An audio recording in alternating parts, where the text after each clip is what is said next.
মাসুদ ভাই যেভাবে বলছেন যে তাদের সঙ্গে একেবারে গণতান্ত্রিক আচরণ করতে হবে, যে তাদেরকে যদি অপ্রাসঙ্গিক করে তাহলে মানুষই করুক। কিন্তু প্রশ্ন হলো একটা জায়গায়, যে দল আওয়ামী লীগ বা শেখ হাসিনাকে ফেসিবাদী করে তোলার জন্য যে সমস্ত জায়গা থেকে মানে হেল্প এসছে, সেখানে কি দল আওয়ামী লীগের সমর্থন কাজ করেছে কিনা? এবং অন্যদিকে যদি ভাবেন যে শেখ হাসিনাকে যারা সহযোগিতা করেছে, যে বলা হয় ভারত, একদম নাম ধরে বলছি, সেই ভারত তাকে এখন জায়গা দিচ্ছে, তাদেরকে সার্বিক সহযোগিতা করছে, সব দিক থেকে করছে, আসলে কি এই মুহূর্তে আওয়ামী লীগকে ফাঁকা মাঠে খেলতে দেওয়ার সুযোগ আছে কিনা, গণতান্ত্রিক আচরণ করার সুযোগ আছে কিনা? এই প্রশ্নের উত্তর দেওয়ার আগে আপনাকে বলি যে এই যে আপনি আজকে জুতা মারা দেখছেন না, এটা প্রবর্তন করেছে আওয়ামী লীগ। শহীদ মিনারের সামনে সিপি গ্যাং এবং আওয়ামী লীগের যুব সংগঠন অ্যান্ড সিআরআই বুদ্ধিজীবীদের ছবি দিয়ে জুতা মারা কর্মসূচি করেছিল। এটা আমরা যেন ভুলে না যাই। জিয়াউর রহমানের মাজারে পুষ্পস্তবক দিতে গিয়ে মানে রক্ত ঝরেছে, দৌড়াচ্ছে মানুষ, এই ভিডিও আজকেও সোশ্যাল মিডিয়াতে এসছে। এটা কিন্তু 32 নাম্বার না, জিয়াউর রহমানের মাজার। কাজে আওয়ামী লীগ এখানে অপকর্মের অনেক ধরনের নজির স্থাপন করেছে, যেটি এখন পুনরাবৃত্তি হচ্ছে এবং আমরা সেটির নিন্দা করছি। কিন্তু প্রবর্তন করেছিল আওয়ামী লীগ। শেরাটন হোটেলের সামনে বাসের ভেতরে 13 জন মানুষ পুড়ে মারা গেছিল আওয়ামী লীগের রাজনৈতিক কর্মসূচির সময়। কিন্তু গত 16 বছর আওয়ামী লীগ আমাদের শিখিয়েছিল বিএনপি জামাত মানেই হচ্ছে আগুন সন্ত্রাস। কিন্তু তারা যখন বিরোধী দলে ছিল, ওই আগুন সন্ত্রাস তারা করেছিল।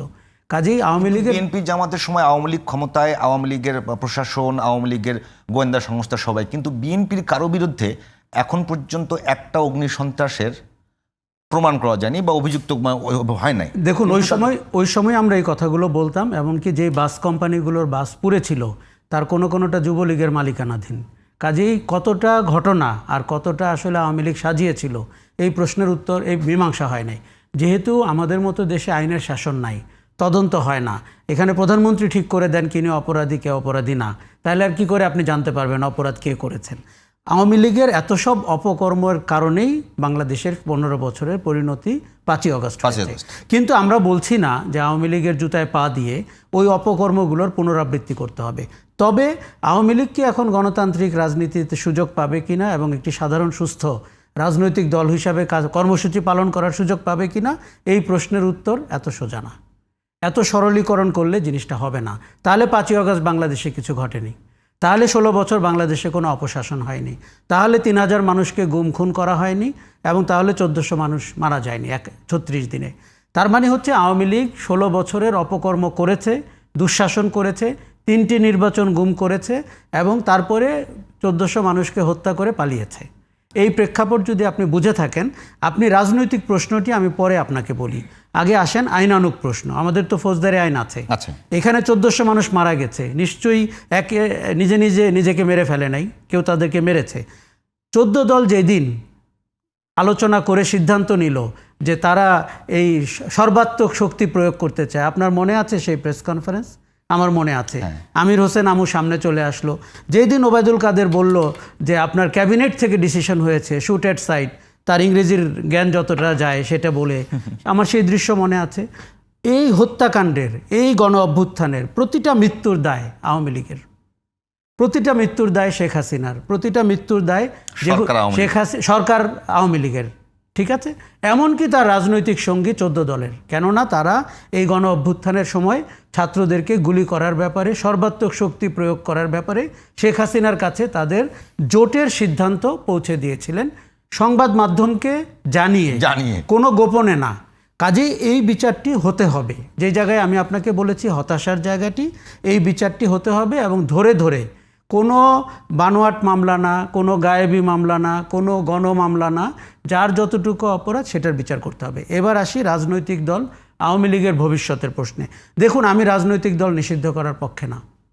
আমরা অতীতে দেখেছি যাদেরকে নিষিদ্ধ করা হয়েছিল তারা 10 গুণ শক্তিতে ফিরে এসেছে এবং মানুষ রাজনৈতিক দল নিষিদ্ধ করা বা কর্মকাণ্ড নিষিদ্ধ করা পছন্দ করে না এবং তাকে আপনার প্রাকৃতিকভাবে বিলীন হতে দেখতে আমাদের অনেক ভাল লাগে। যেমন মুসলিম লীগকে আমরা দেখেছি। এখন যে কর্মকাণ্ডগুলো হচ্ছে এটা প্রশাসনিকভাবে হচ্ছে, এটা চেষ্টা করা হচ্ছে যে বলা কেউ 15 আগস্ট শোক পালন করতে পারবে না, এগুলো অগণতান্ত্রিক। হ্যাঁ, কারো ভিতরে ক্ষোভ থাকতেই পারে, তার সন্তান হারিয়েছে এবং তাদেরকে, যেমন প্রফেসর ইউনূস, তাকে যে হেনস্থা করেছে শেখ হাসিনা, এটি কোনো সুস্থ মানুষ কোনোদিন ভুলতে পারবে? বলাও তো কঠিন। কাজে তার তো রাগ ক্ষোভ থাকতেই পারে। এবং শেখ হাসিনা আমাদেরকে শিখিয়েছেন প্রতিহিংসা কী, তিনি যা দেখিয়েছেন প্রতিহিংসা পরায়ণ কী করে হতে হয়। কিন্তু আমরা চাচ্ছি না তার বিদায়ের পরে, তার পলায়নের পরে ওই আচরণে কেউ ব্যবহার করুক। এখন গণতান্ত্রিকভাবে তাকে ঠিক পরের দিনই আপনি স্পেস দিয়ে দিবেন, এখনও কোনো বিচার হয়নি, এখনই 12 মাস পরে একটি নির্বাচনে তাকে আপনি অংশগ্রহণ করতে দিবেন, হয়তো এটি সুস্থতা না। এটি আরেকটি নন ন্যাচারাল সিচুয়েশন তৈরি করবে। ধরুন আপনার ছেলে মারা গেছে, এখন নৌকা মার্কায় একটা লোক, সেই লোকটি যিনি বন্দুক হাতে মিছিল করেছেন নারায়ণগঞ্জে, তিনি ভোট চাইতে এসছেন, আপনার কাছে কেমন লাগবে? কাজে এটি সিদ্ধান্ত নেওয়ার বিষয় রয়েছে।